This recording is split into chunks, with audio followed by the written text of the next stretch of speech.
Bonjour à toutes et à tous, ravi de vous retrouver pour ce nouveau numéro de Lyon Politique, l'émission de Lyon Mac TV qui décrypte l'actualité lyonnaise de la semaine. Pour m'accompagner aujourd'hui, l'ancien député Emmanuel Hamelin. Bonjour Emmanuel. Bonjour Alexis. À vos côtés, l'activiste pour une justice sociale et environnementale, Charles Delacombe. Bonjour Charles. Bonjour Alexis. Et mon confrère Raphaël Ruffier-Fossoul. Bonjour Raphaël. Bonjour Alexis. Le sommaire du jour, Lyon candidate pour devenir climatiquement neutre, un énième label ou le futur grand combat des habitants.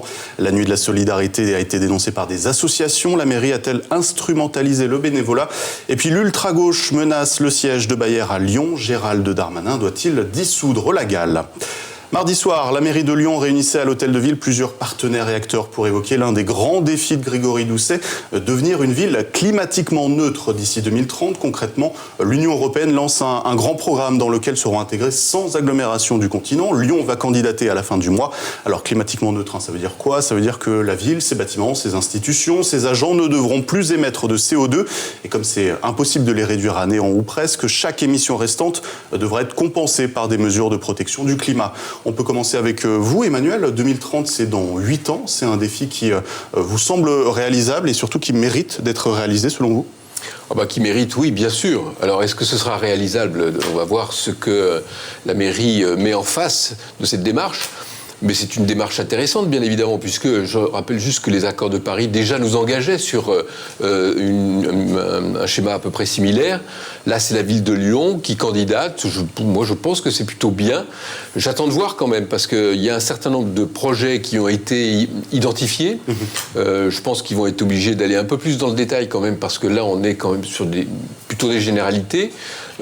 J'attends de voir ce qu'ils vont faire surtout au niveau des bâtiments qui appartiennent à la mairie et qui sont des grands facteurs de gaz à effet de serre. Donc le principe me convient, je trouve que c'est une bonne idée. J'attends de voir, comme beaucoup, comment la mairie compte s'y prendre et ce qu'ils vont mettre en face de ce projet. Et quand Grégory Doucet dit que Lyon a une responsabilité particulière face au réchauffement climatique, là aussi vous êtes d'accord? Non, pourquoi on aurait une responsabilité particulière? Non, pas forcément. Alors il fait peut-être référence à la veille de la chimie, à un certain nombre d'activités industrielles qu'il y a aux portes de Lyon.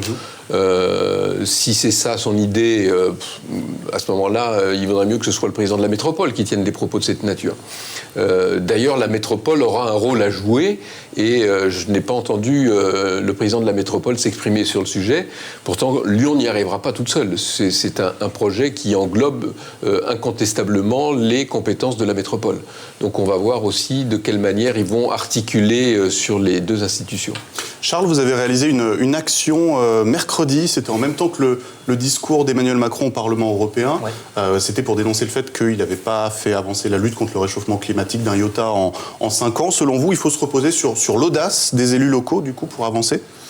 Effectivement, donc là on a fait cette action qui était un peu pour conclure notre campagne de décrochage de portrait présidentiel. Oui. Je ne sais pas à quel point vous aviez suivi ça. Et l'idée c'était vraiment de dénoncer même plus l'inaction, en fait le sabotage climatique d'Emmanuel Macron, puisque donc il a passé un quinquennat à faire des beaux discours sans prendre les décisions qu'il fallait, et en même temps à donner des gages de soutien aux industries fossiles, à des entreprises comme Amazon qui encouragent la surproduction, etc. Donc effectivement aujourd'hui la bataille, elle va plutôt se mener au niveau local. Enfin, de toute façon, il y a besoin d'une articulation locale et nationale, évidemment. Mais tant qu'on n'a pas à la tête de l'État et du gouvernement des personnes qui vont prendre les bonnes décisions, effectivement, le volet local va être d'autant plus important. C'est pour ça que là, ce projet européen, c'est une belle occasion. Alors, je précise quand même quelque chose, c'est que l'objectif au niveau européen, c'est que toutes les grandes villes soient climatiquement neutres d'ici 2050, même si, vous l'avez expliqué, climatiquement neutre, c'est un mot comme ça qui ne veut pas forcément dire grand-chose. Et donc c'est pour ça qu'il y a une centaine de villes qui là vont être sélectionnées pour être pilotes, pour expérimenter un certain nombre de choses, pour se mettre en réseau aussi, pouvoir échanger sur les différentes initiatives, à quel point elles fonctionnent, etc. Pour ça, il y aura également de l'accompagnement, des fonds aussi. Alors je sais plus à quelle hauteur, mais quelques millions par ville qui pourront être disponibles pour faire les projets. Je suis tout à fait d'accord avec vous qu'il y aura évidemment besoin d'une coopération avec la métropole, avec le Grand Lyon. Et voilà, surtout, moi, là où ça... Pardon ? Je suis pas sûr en fait en réalité. Ah bah, il y en aura besoin en tout cas. S'il n'y en a pas, je pense que ça sera un problème. Il y a certains projets, je vous coupe, il y a certains projets où il est obligatoire puisque Grégory Doucet intègre dans cette candidature des projets comme la rive droite du Rhône, comme la piétonisation, comme Lyon-Ville 30 et tout ça, il faut travailler en relation avec la métropole qui a les compétences. En fait, il y a quand même un effet de communication. C'est-à-dire que quand on parle de Lyon, ville neutre en 2030, on parle de quoi ? On parle de la collectivité locale ou on parle de Lyon et de ses habitants ? Puisque la collectivité locale, et en fait c'est plutôt ça, c'est la collectivité locale qui est candidate, donc ces bâtiments, ce qu'elle peut directement émettre, ça représente à peu près 90 000 tonnes, si je prends les chiffres du communiqué de la ville de Lyon, 90 000 tonnes de gaz à effet de serre par an. Vous avez parlé de la vallée de la chimie, c'est 1,8 million de tonnes par an de gaz à effet de serre. Donc 20 fois plus. Donc quand on dit que Lyon sera neutre, non, c'est la collectivité locale de Lyon, ce sur quoi Grégory Doucet peut directement agir, qui peut être neutre en 2030 d'ici 8 ans, mais ça représente qu'une infime partie des gaz à effet de serre émis par les habitants de la ville. Si on prend sur l'ensemble de la métropole, on dit que c'est à peu près 10 tonnes par habitant, donc on serait peut-être autour de 10 à 15 millions de tonnes sur l'agglomération de gaz à effet de serre. Donc on est sur un effet de communication. Je pense que c'est sur ce genre de sujet qu'on attend Grégory Doucet beaucoup plus que sur le Tour de France ou le foie gras. Donc c'est intéressant qu'il aille sur ces sujets-là. Mais attention à ne pas décevoir à la fin, parce que si vous pensez que Lyon arrêtera d'être un poids pour la planète dans 8 ans, ce ne sera pas le cas. Alors il faut préciser qu'on n'y est pas encore. Il faut candidater. Il y a un jury qui se prononcera en mars. Grégory Doucet a tout intérêt à être accepté, parce que si la candidature lyonnaise est rejetée, ça serait quand même compliqué. Les habitants seraient potentiellement... Il y a un courage à se mettre en difficulté sur ce critère-là comme sur d'autres, on en reparlera tout à l'heure, mais en tout cas, ils veulent être évalués sur ce qu'ils font concrètement. Tout à fait. D'un autre côté, sur un projet comme ça, la Commission européenne va évidemment cibler 100 villes. Une ville comme Lyon, je crois que Marseille également candidate, ce sont des villes quand même importantes. Je vois mal la Commission européenne les rejeter pour X raisons. Je pense qu'au contraire, on disait ça de la Cité de la Gastronomie, Emmanuel. On disait ça de la Cité de la Gastronomie. Oui, mais la Cité de la Gastronomie, c'était plus un déficit de l'action locale que l'inverse. Là, je pense que Grégory Doucet va mettre le maximum. C'est en lien avec ses idées, avec sa politique, etc. Donc je ne me fais pas trop d'illusions sur sa capacité à présenter un projet acceptable.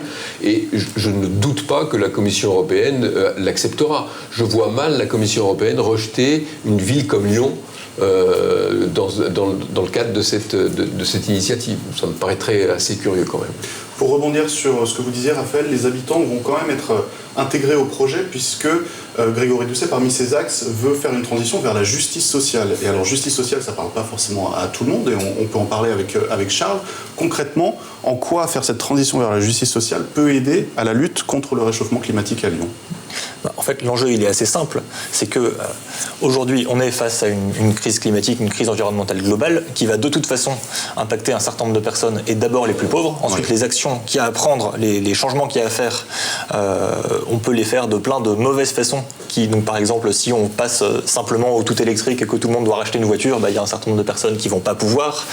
Quand on parle d'utiliser moins d'énergie pour le chauffage, pareil, toutes les personnes qui vivent dans des logements dans des passoires thermiques et qui n'ont en plus pas énormément d'argent pour se chauffer, ils vont en pâtir. Donc l'enjeu de dire que justice sociale et environnementale sont liées, c'est qu'il faut accompagner tout le monde. Donc si on parle de moins chauffer les bâtiments, ça veut dire qu'il faut faire des grands plans pour rénover d'abord les passoires thermiques et aider les plus précaires, etc.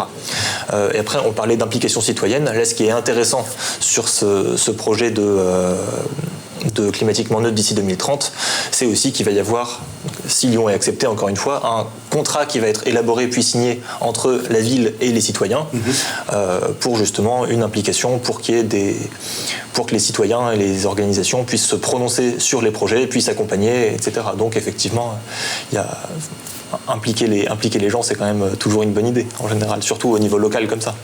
Après, la question, c'est, on va mettre beaucoup sur la rénovation thermique des bâtiments de la ville de Lyon. On sait que c'est des investissements qui sont très lourds. Pour des résultats économiquement, on sait que c'est pas rentable, ou alors vraiment à long terme. C'est pas l'objectif. C'est pas l'objectif. Parce qu'on l'a vu, on s'est endetté. Enfin, la ville de Lyon s'est endettée de manière assez forte, parce que pour eux, c'est le dernier mandat pour le climat, donc il faut mettre le paquet. Et tant pis si après nos générations futures sont endettées, mais au moins elles vivront dans un monde qui est un peu plus... Encore une fois, si c'est vraiment le dernier mandat pour le climat, l'enjeu, c'est pas les 90 000 tonnes de la ville de Lyon, c'est les 7-8 millions de tonnes émis par l'agglomération au moins. Et c'est ça qu'il faudra juger en fait à la fin. Est-ce que c'est vraiment sur l'isolation des bâtiments qu'il faut investir en priorité? C'est une vraie question. Des bâtiments privés, en tout cas, ça c'est assez certain. On pourrait parler par exemple de tous les passoires thermiques qui sont assez nombreuses dans le 8e, qui ont en plus parfois des canalisations en très mauvais état, qui font que l'eau est insalubre, etc. Là-dessus, il y a vraiment un certain nombre de choses à faire. Je ne sais pas si ça rentre dans le cadre de ce projet européen. En tout cas, moi, il me semble que c'est un axe assez important. Donc tous les logements sociaux qui sont possédés par Grand Lyon Habitat. Et encore une fois, c'est analyser au global ce qu'on a fait. Vraiment, est-ce que dans 8 ans, la ville de Lyon émettra moins de gaz d'effet de serre dans son ensemble, tout l'ensemble de ses habitants, ou plus? Parce que des politiques qui sont censées baisser les gaz à effet de serre et qui ont pour effet au final une augmentation, on en a quand même eu beaucoup ces dernières années, toutes en fait, en réalité. Et est-ce que celle-là sera différente? C'est la vraie question.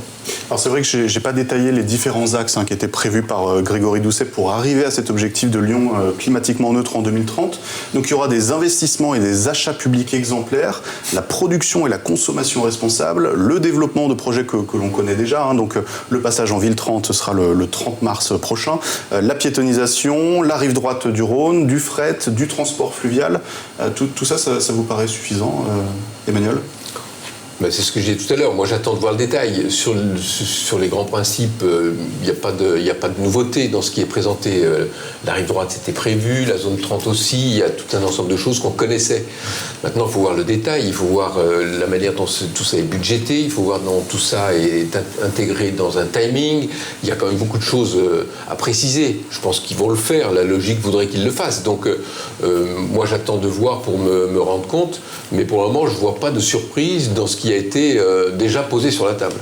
Charles, vous êtes optimiste ? Est-ce que je suis optimiste? Je ne sais pas. Parce que c'est un défi de grande taille. Et puis il faut y arriver parce que s'il ne le fait pas, ça sera compliqué. Moi, je pourrais citer Antonio Gramsci en disant que j'ai le pessimisme de la raison et l'optimisme de la volonté. En tout cas, voilà, on est face à un défi. Il faut tout mettre en œuvre pour le relever. Là, à l'échelle de Lyon, maintenant, il est important que les citoyens et les citoyennes soient vigilants et poussent la ville et la métropole à aller le plus loin possible sur ce défi.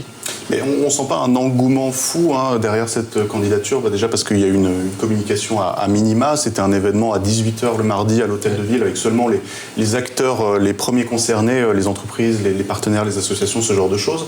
Est-ce que les gens ont vraiment envie de se lancer dans ce défi, d'y participer?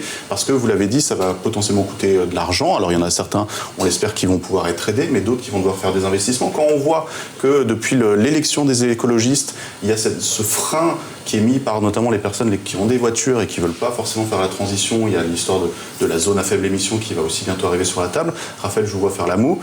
Les Lyonnais ont cette soif de devenir climatiquement neutre, forcément sur le papier, mais dans les actes, faire des sacrifices. Est-ce qu'il y a cet engouement qui peut se faire derrière Grégory Doucet ?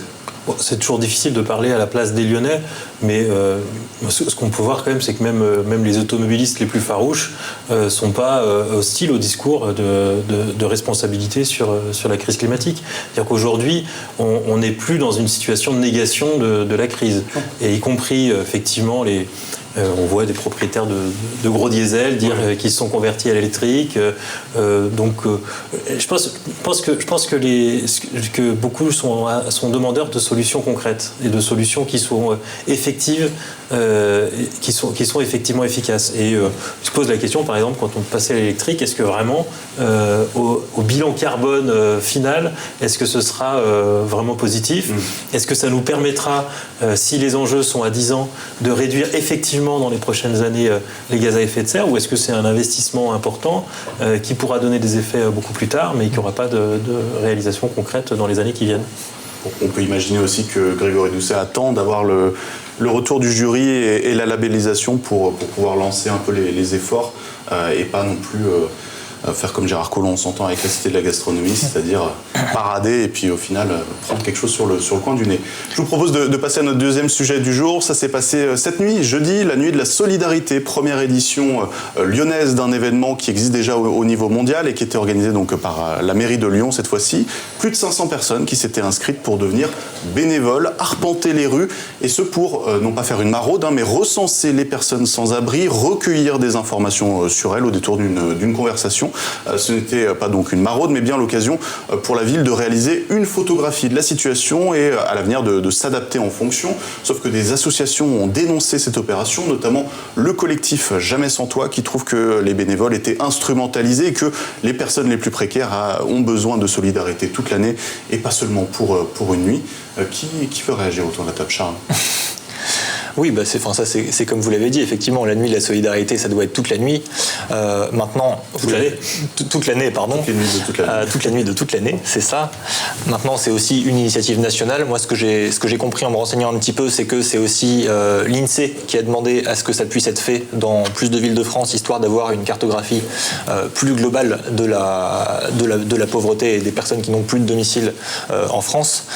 Maintenant, avoir des chiffres actualisés pour voir l'ampleur du désastre, c'est bien, mais effectivement, on sait que de toute façon, des gens à la rue, il y en a, et il y en a trop, puisque une personne à la rue qui n'a pas de logement alors qu'elle souhaite en avoir un, c'est une personne de trop qui est dehors. C'était une promesse d'Emmanuel Macron, d'ailleurs, en 2017, de dire « je ne veux que plus personne dorme à la rue d'ici la fin de l'année ». Ça n'a pas été fait ni en 2017, ni en 2018, ni jusqu'à maintenant. C'est encore une fois quelque chose où le volet local devrait être... pourrait être très, très stratégique. Maintenant, je crois que c'est difficile aussi à gérer, puisqu'il y a des choses qui se passent au niveau de la ville, des choses qui se passent qui relèvent plus de la responsabilité de l'État. C'est toujours compliqué à arbitrer. Après, je vous avoue que c'est pas un sujet sur lequel j'y connais grand-chose de plus. Je ne sais pas si on peut dire que les bénévoles ont été instrumentalisés. En tout cas, ils se sont mobilisés, et ça, je pense qu'on peut les remercier d'abord. Emmanuel, vous avez compris la polémique ? Moi, je comprends assez la polémique, parce que la nuit de la solidarité, ça devrait être un geste de solidarité et non pas un geste d'analyse et de comptabilité des situations existantes. Je ne sais pas si l'INSEE a fait cette demande, mais en tout cas, il y a suffisamment, me semble-t-il, d'associations très différentes les unes des autres qui organisent des maraudes, qui ont des contacts avec toute cette population qui vit dans la rue. Et eux sont, de mon point de vue, assez outillés et en tout cas assez capables de donner des chiffres et de donner des situations. Profiter de la nuit de la solidarité pour demander à des bénévoles d'aller comptabiliser, ça me semble ubuesque, quoi. Je pense qu'ils ont besoin d'autre chose qu'on vienne les voir pour leur demander « vous êtes là depuis combien de temps ?»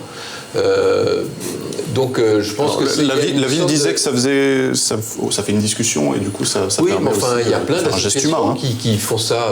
Moi je connais plein de gens qui vont faire des maraudes le matin très tôt et qui discutent avec les sans-abri. Ils ont un contact, c'est un contact habituel, suivi, etc. Donc ça existe déjà. Bon. Je pense que la nuit de la solidarité, ce serait peut-être d'aider un peu plus ce type d'association et peut-être aussi de sensibiliser un peu plus les gens à participer à ce type d'action-là. Mais encore une fois, y aller pour faire le job de l'INSEE, franchement, je trouve ça stupide. Ça n'a aucun sens pour moi. Raphaël, c'est coup de pub ou fausse polémique ? Non, c'est pas sur cette nuit en particulier. Ce qu'on voit, c'est qu'il y a un vrai changement de discours. On avait une théorie avec Gérard Collomb qui était sur tous les sujets sociaux. Il faut en faire, mais ne pas en parler.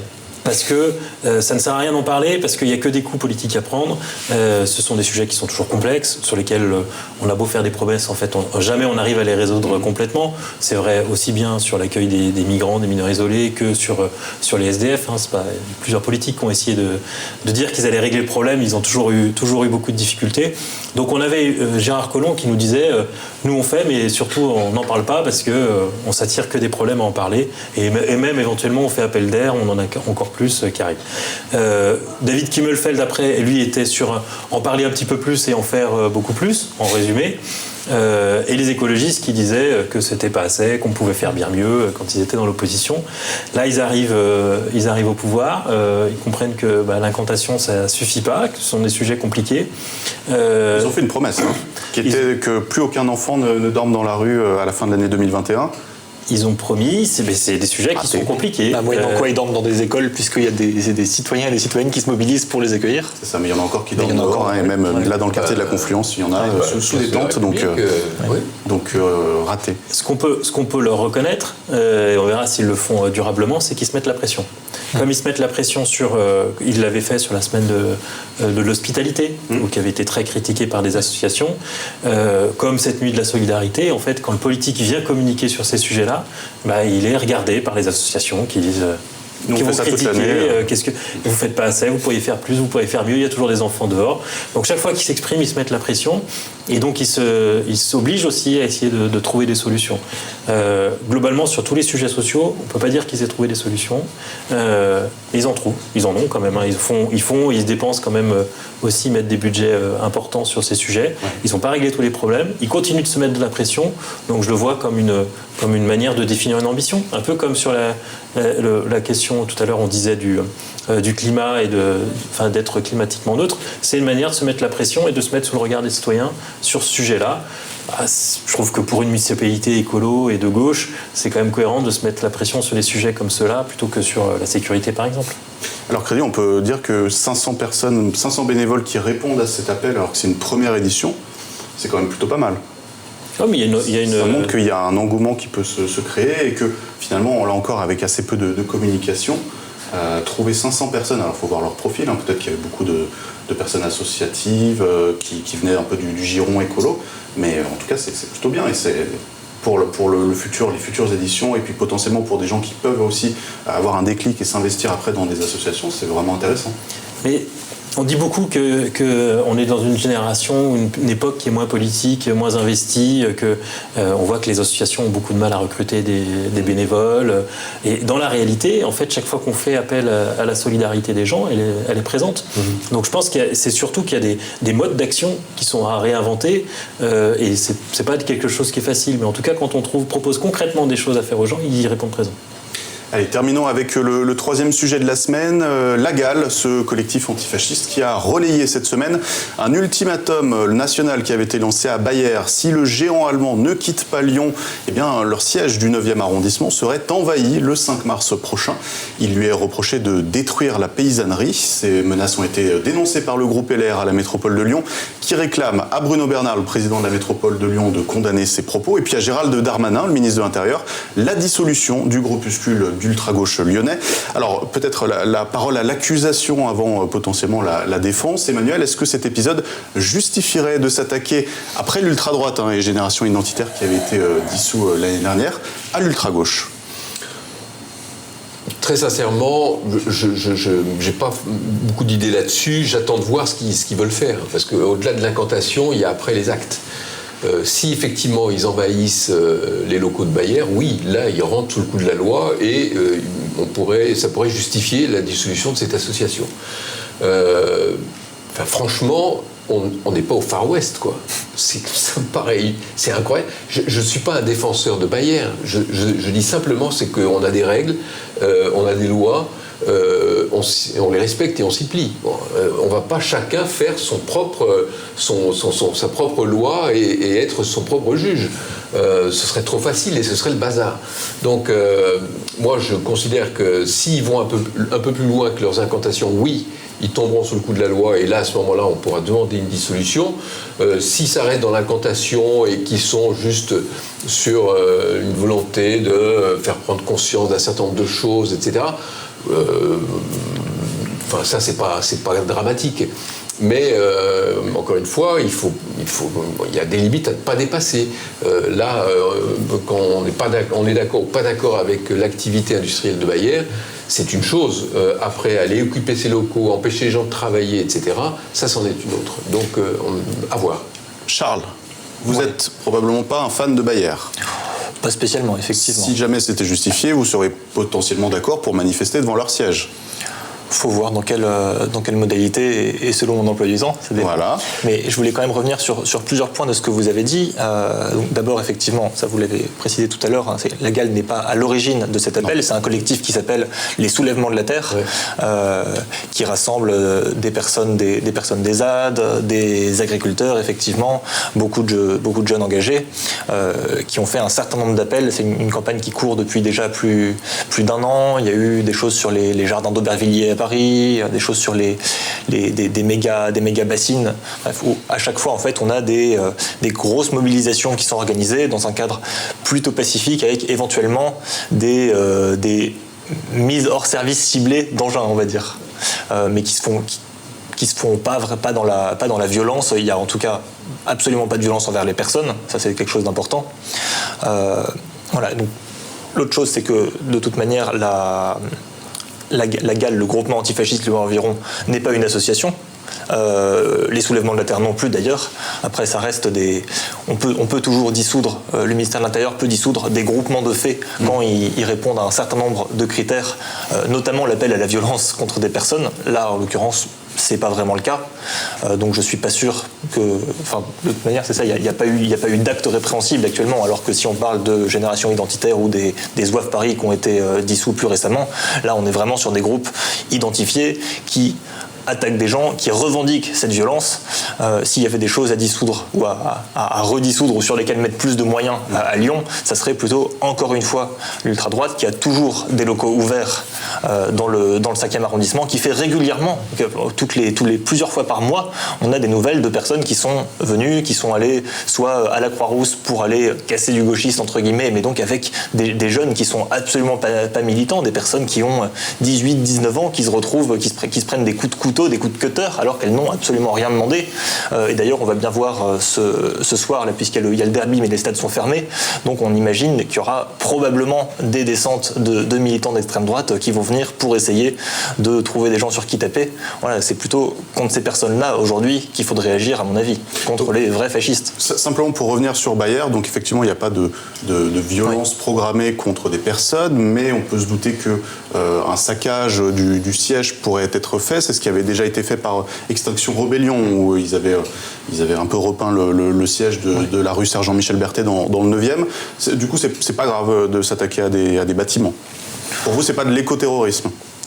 Déjà, je pense qu'on peut être d'accord pour dire que c'est nettement moins grave que de s'attaquer à des personnes. Là, je pense qu'on est tous d'accord. Après, quand on fait ce genre de choses, je pense que c'est important d'avoir un message politique clair et des lignes également clairement exprimées. Là, on verra si c'est le cas. Aujourd'hui, j'ai pas prévu d'y participer, mais à voir. D'accord, on suivra ça, du coup on en reparlera. Raphaël, on dit souvent que Lyon c'est la capitale des fachos. Charles a parlé évidemment des remparts maintenant, on dit, les remparts Lyon qui ont remplacé Génération Identitaire. Il y en a plusieurs, il y a Lyon Populaire aussi, plusieurs émanations. Ils se renomment en fait. Il y a les ultras de l'Olympique lyonnais qui certainement ne votent pas Grégory Doucet. mais Lyon c'est aussi la capitale des antifas. On a la GAL, on a la Jeune Garde, Extinction Rebellion, il y a d'autres pendant à l'ultra-gauche. Est-ce que ça pose un problème aujourd'hui, cette cohabitation ? Non, mais la démocratie, c'est pas un long fleuve tranquille. Au contraire, même, ça doit être un lieu de forte turbulence. Et la démocratie doit être capable d'encaisser des propos choquants, et puis des gens qui sont en colère et qui vont l'exprimer de différentes manières. On parle beaucoup de Zemmour en ce moment, là, qui a été condamné une 3e fois. Elle comptait qu'il avait eu 15 ou 16 procédures, quand même, ces dernières années.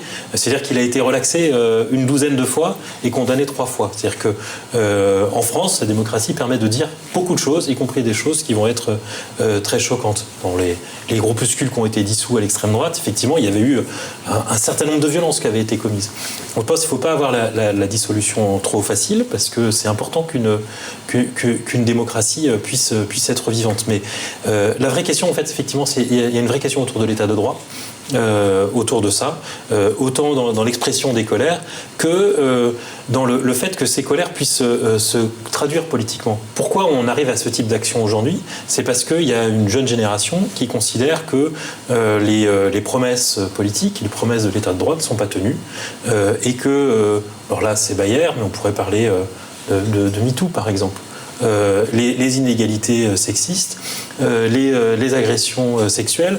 Elles existent et elles sont tolérées par notre état de droit depuis longtemps. Et de moins en moins. De moins en moins, mais parce qu'il y a eu l'émergence d'un phénomène aux frontières de la légalité. #MeToo, quand même, on était sur de la dénonciation publique de gens, et je vous rappelle que même d'ailleurs des femmes ont été condamnées pour diffamation publique, dont l'initiatrice du mouvement. Donc on était clairement même on pourrait presque comparer ça aux actes de fauchage volontaire, de la désobéissance civile, par une génération qui ne croit pas que l'état de droit suffise, que la justice suffise, et qui demande des résultats. Je pense que c'est un vrai enjeu pour le politique aujourd'hui et pour les différents partis qui se présentent à la présidentielle, d'arriver à réintégrer dans l'état de droit ces colères-là et de dire que non, mais une politique, Bayer, ce qu'on va lui reprocher, c'est de faire des pesticides et de soigner les cancers qui naissent des pesticides. Ça choque beaucoup de gens de montrer que le politique est capable de réguler ça. Comme il a été capable de réguler d'ailleurs les OGM, parce que sinon, on va avoir cette expression de colère beaucoup plus forte, et progressivement, on va sortir de l'état de droit.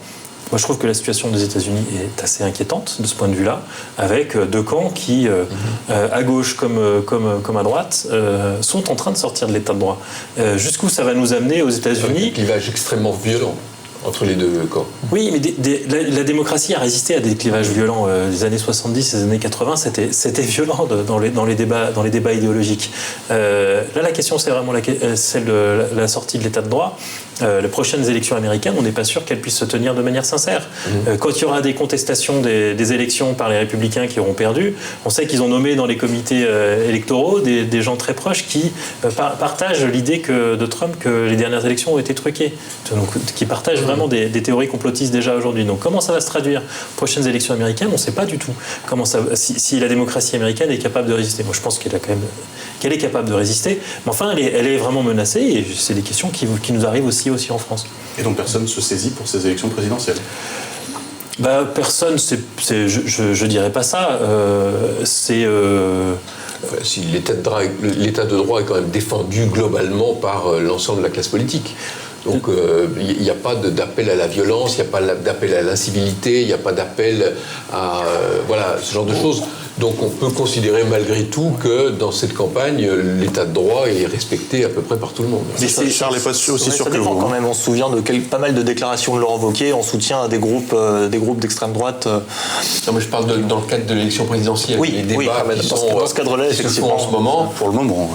Non, mais c'est pas tellement ça. Les candidats, ils sont pas hors de l'état de droit pour la plupart. C'est pas la question. C'est est-ce qu'ils vont être capables de convaincre les gens qui votent pas, cette jeune génération qui est un peu désabusée vis-à-vis de notre état de droit, que la solution aux colères qu'ils ont, elle passe par l'état de droit. Et ça, c'est pas simplement être défenseur de l'état de droit. Il va falloir prouver que, oui, pour lutter contre les violences sexuelles, on peut passer par l'état de droit. Oui, pour changer le modèle de l'agriculture, on peut passer par l'état de droit. Oui, pour tous ces sujets-là. Très bien. On arrive au terme de cette émission. Belle conclusion. Je vous remercie pour votre fidélité semaine après semaine, et on se retrouve donc vendredi prochain.